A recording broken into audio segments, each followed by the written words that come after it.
Here are the instructions. I will read document A, and your job is to follow along, highlight important pieces of information.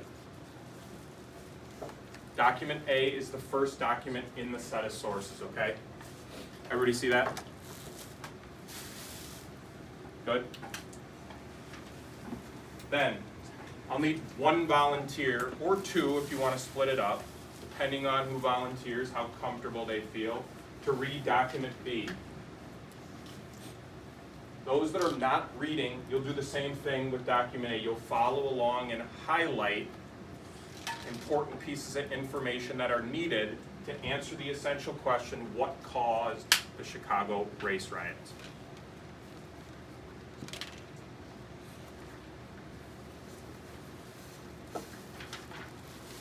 After you highlight, people, in the documents, everybody has an organizer on page 3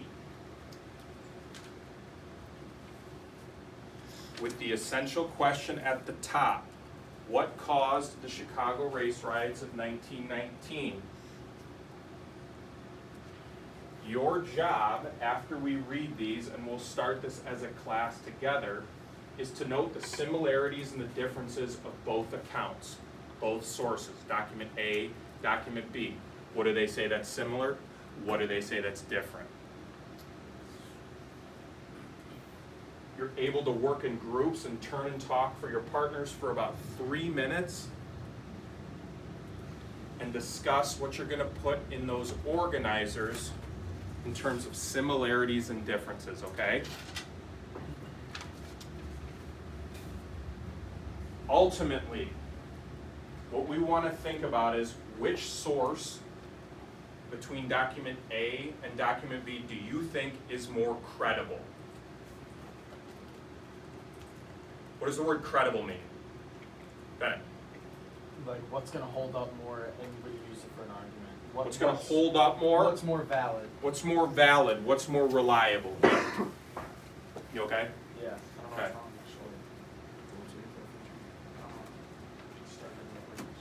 Do these instructions make sense?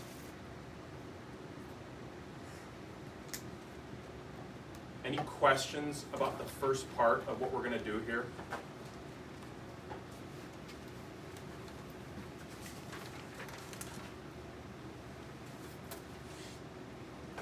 Who wants to volunteer to read source B?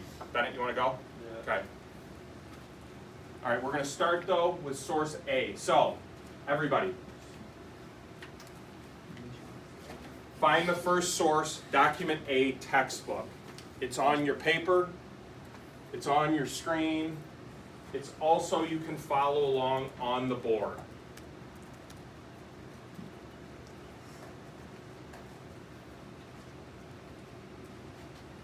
First question I have for you, what is this source? Who can find it? What kind of a source is document A? Say it again. It's a secondary source because what kind of source is it? What specifically is it? What do you think?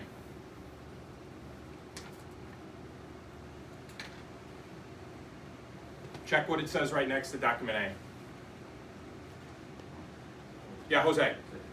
It's a textbook. Again, textbook is always like the main example we use when we talk secondary sources. Guys, the skill for today is find the information in the source that answers the question, what caused the Chicago race riots of 1919?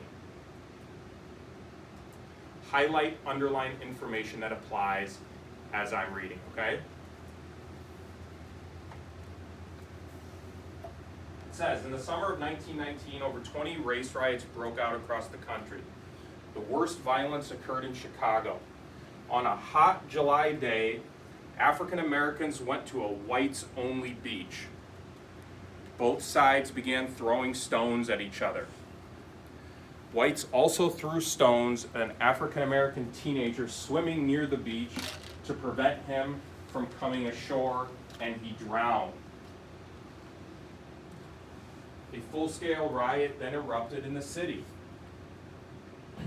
Angry African Americans attacked white neighborhoods while whites attacked African American neighborhoods. The riots lasted for several days. In the end, 38 people died, 15 white and 23 black, and over 500 were injured.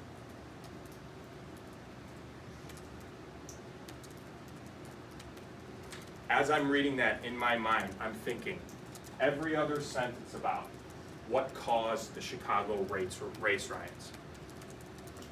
What information is in this source that I can apply to that question? And as I was highlighting the information that came to my mind, according to this source, what caused the Chicago race riots was this. There was an interaction between whites and African American groups that caused the Chicago race riots. The supporting evidence is highlighted in the second sentence of source A. It says, African Americans went to a whites-only beach. Both sides began throwing stones at each other. Whites also threw stones at an African American teenager swimming near the beach to prevent him from coming ashore, and he drowned. What's the next sentence directly after "and he drowned"?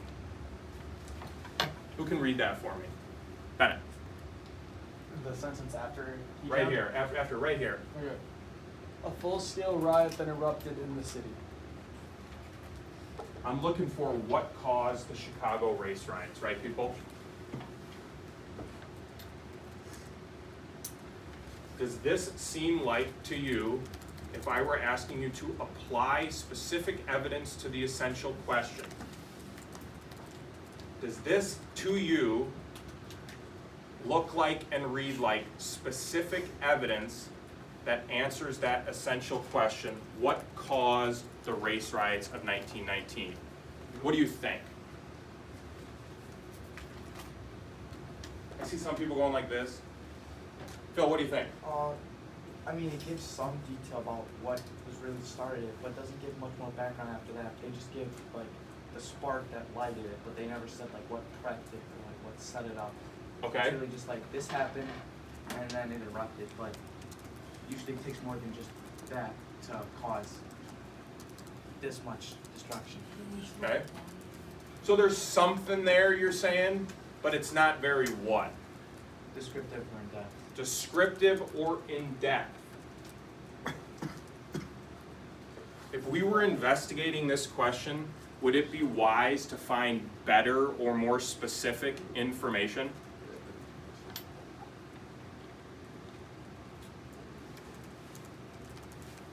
Based on source A, would you say that we have a reliable amount of information to answer the essential question, what caused the Chicago race riots?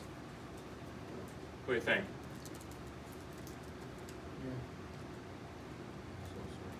Almost. A lot of people, who thinks yes? Who thinks so-so? I've heard a lot of so-sos. So-so? Who thinks no? I'm not prepared to commit this evidence to that essential question. So what do we gotta do? We gotta go find it, right, Betty? As a class, let's try to find it in source B. Everybody, please turn your eyes and your attention to source B of the primary documents.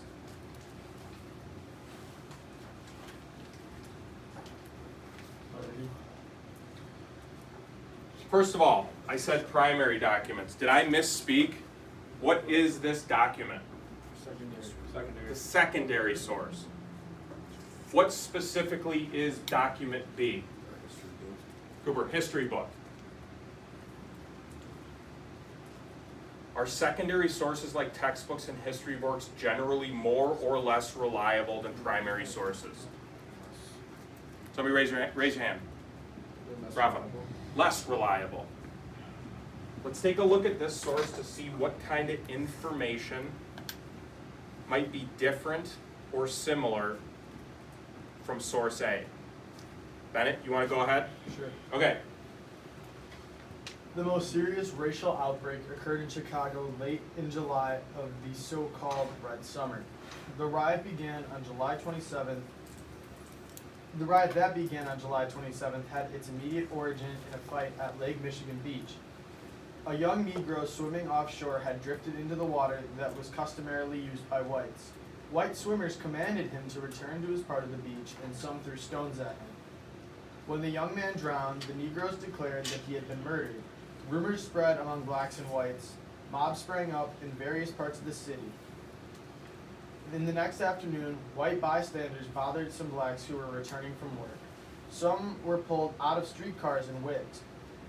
On the Negro South Side, a group of young Negroes stabbed an old Italian peddler to death, and a white laundry operator was also stabbed to death. When the authorities counted the casualties, 38 people had been killed, including 15 whites and 23 blacks. Of those 537 people injured, 342 were black. More than 1,000 families, mostly Negroes, were homeless